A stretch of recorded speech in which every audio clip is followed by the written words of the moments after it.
She is NASA's Icarus. Fortunately, the research probe, Parker Solar Probe, did not melt its wings when it recently came into close contact with the Sun again.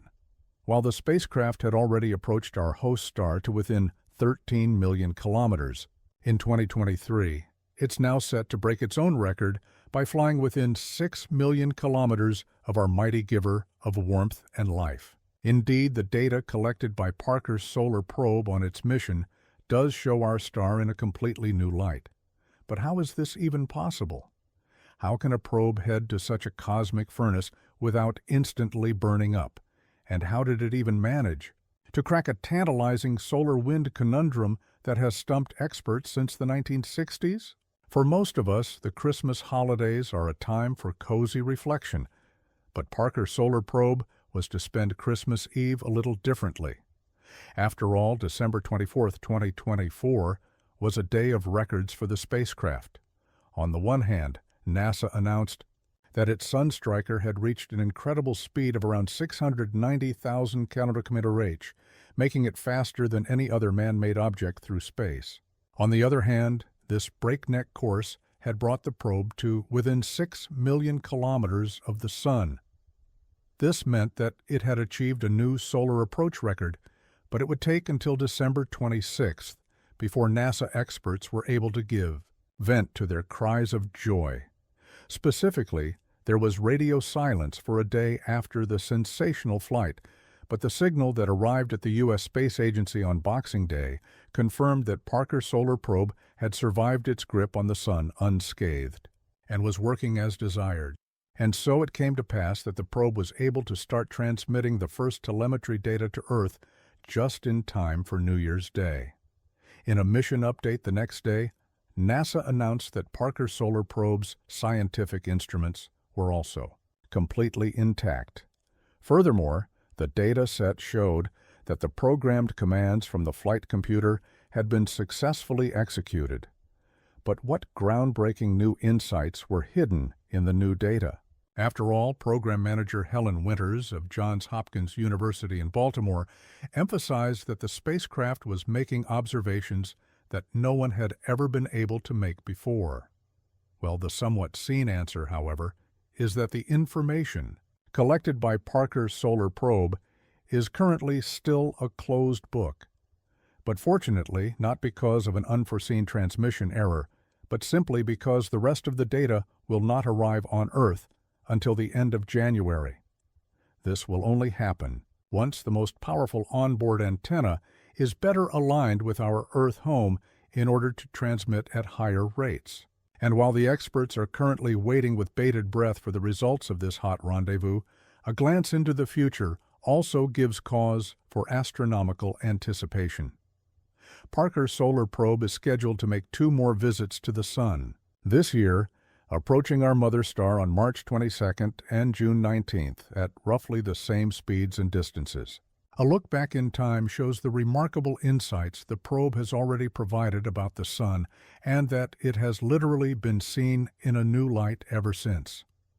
How Parker Solar Probe will survive its flight to the Sun is no coincidence. The Solar Probe bears the word Parker in its name. After all, the U.S. astrophysicist Eugene Parker attracted attention as a young man in the 1950s when he put forward a mathematical theory explaining the existence of the solar wind. In simple terms, this refers to the stream of charged particles that the Sun constantly emits into space. And while Eugene Parker died in 2022 at the age of 94, he was the first person to witness the launch of a probe named after him. In fact, Parker Solar Probe had already set out into the vastness of space on August 12, 2018. But how did it come to be on its way to the Sun of all things, and why hasn't it burned up already? Well, regarding the mission's goal, we must not forget that there are still some big question marks surrounding the Sun. This concerns in particular the questions of why the solar corona is so incredibly hot, and how the solar wind is generated, and what makes it so fast. While the heat scheme of celestial bodies like the Earth points from the inside outwards, or in other words, the temperatures decrease more and more from the core to the outer layers, the Sun has a confusing second heat zone with the corona. But what causes the outer atmosphere of our host star to have a temperature of around 1 million degrees, over 200 times hotter than its surface? Since the second law of thermodynamics states that heat flows from the cooler to the warmer, which is simply impossible, the fiery corona must be based on something else, and the heat must arise within it in some way. But since the experts ultimately realized that they would not be able to crack this mystery in their earthly research stations, they decided to send a spacecraft directly into the solar corona. With Parker Solar Probe, the fact that it did not follow Icarus's footsteps and turn into a pile of ashes is thanks to a few exciting factors. First and foremost, there is the fact that temperature is not the same as heat in physical terms. While temperature only refers to the kinetic energy of particles and measures how fast they move, heat describes the amount of energy transferred by the particles. In the solar corona, each plasma particle is chasing around with an incredibly high temperature, but since there are very few of them at the same time, Parker, the solar probe, will ultimately have to withstand temperatures of up to 1400 degrees Celsius. This is achieved with the help of a large heat shield made of carbon foam and carbon plates, which have been given a white and particularly reflective ceramic coating to ensure the protection of the other components.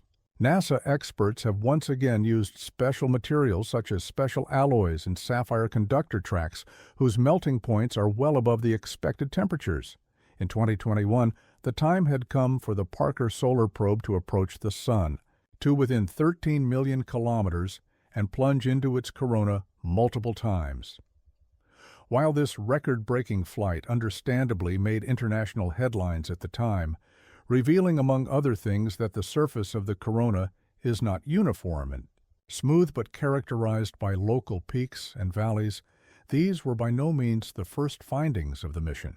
2 years earlier, the data collected by the Parker Solar Probe had already provided experts with some big surprises, particularly the discovery of so-called switchbacks, short-lived sharp bends in the particle streams of the solar wind that almost reject back to the Sun.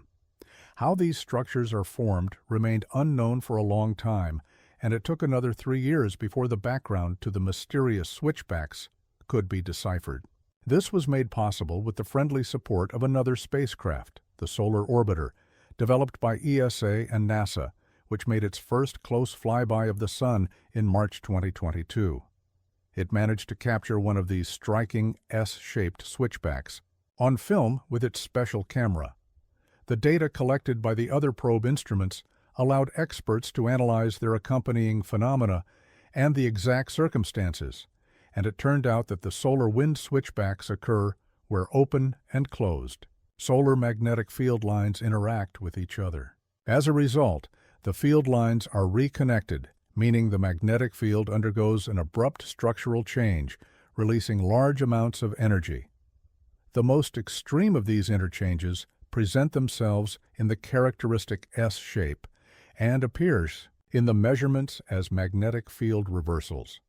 However, this was by no means the only solar mystery that the probe duo was supposed to solve.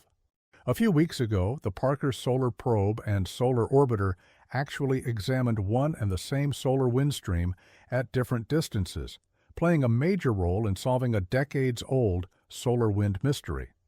Confusingly, the solar wind has the characteristic of not slowing down or losing energy with increasing distance, but of actually accelerating on its journey through space and cooling down significantly more slowly than it should, theoretically. This mystery is truly not a modern-day phenomenon, as astronomers in the 1960s were already trying to explain the impossible solar wind properties with a special type of magnetic oscillations known as Alfvén waves. These are capable of transporting energy in magnetic fields and transferring it to the surrounding plasma. The discovered switchbacks, in turn, provided a first important indication of the actual existence of Alfvén waves in the solar wind, and a lucky coincidence finally provided definitive proof of this long-debated hypothesis. When the two probes were traveling independently in the same area, Parker's Solar Probe passed through the outer edge of the solar corona at a distance of only 9 million kilometers, while Solar Orbiter passed the plasma stream at a distance of 89 million kilometers. In other words, the probe studied the same stream at different stages of its journey from the Sun into space and revealed an exciting difference. Although the solar wind had the same total energy at both points, it was distributed differently. Expressed in figures, about 10% of the energy was still stored in the form of magnetic Alfvén waves near the Sun, while the proportion in the outer reaches was only about 1%. At the same time, however, the solar wind particles had gained the approximate missing amount of energy, 3.9 watts per square meter, which in turn had given them a speed boost and heated them up. That is precisely the crucial point. The data show that the Alfvén waves must have transferred their energy to the solar wind, thus playing the role of the long-sought anchor, accelerating the solar wind and causing it to cool more slowly than would be expected. Therefore, this research puzzle, which has kept scientists guessing for over half a century, can finally be put to rest. And if you haven't already done so, you can finally put your click to the subscribe button to rest. Feel free to click the thumbs up and subscribe now to never miss another new video from us again. We'll see you soon.